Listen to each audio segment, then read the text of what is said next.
Okay na po? Amen. Romans chapter 8, verse 30. Ready, read.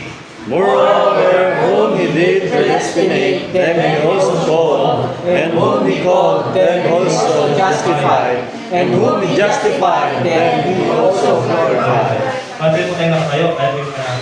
Kayo maraming salamat sa magandang hapon na tayo sa tagong sa inyong pula na pag-takot at Hermes pa nyo. Kayo magkaroon po ng rema, pero sa akin po, magkaroon po ng pangyayon.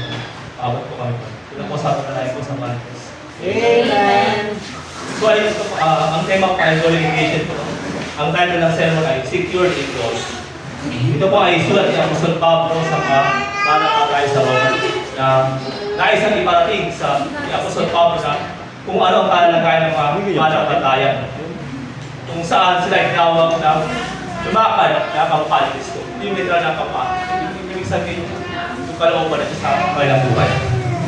Sa ating buhay Kristyano, minsan marami tayong suffering sa ating buhay na kung saan natapunan yung pangako ng Diyos sa atin.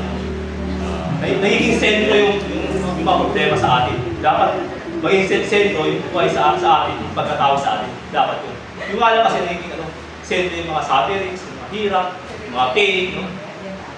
Na tayo ay binigyan katwiran, ay luluwatiin rin niya sila. Dapat maluwahatin tayo ng Diyos. Ayon sa Romans chapter 8, verse 30. So glory, sa Greek word ay doxazo, used here in the eros, indicative form as edoxasin meaning. No?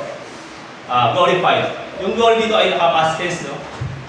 Which means to praise, honor, and magnify. Yung kasi ang purpose pag tayo nag-glorify na, to praise and honor sa ating Diyos. No? Denote a past complete action. Naka-past tense siya. No? Ibig sabihin wala pa, pero sa payo ng Diyos, tayo ay naka-glorified na. No?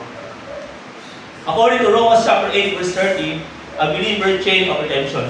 Si Apostol Pablo ay kanyang isa-isa.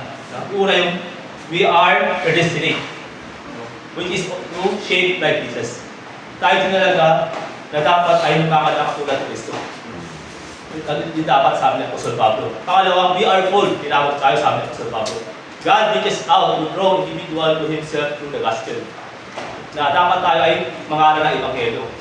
Pangatlo, we are justified. God declares sinner free from guilt and right in His sight through Christ. Tayo ay makasalanan sa paligid ng ating Diyos. Tayo ay justified na. At panghuli, we are glorified. God guarantees the ultimate eternal glory and immortal state of labor. So ang point ko mga kapatid ko, yung pulis sinabi ni Apostol Pablo,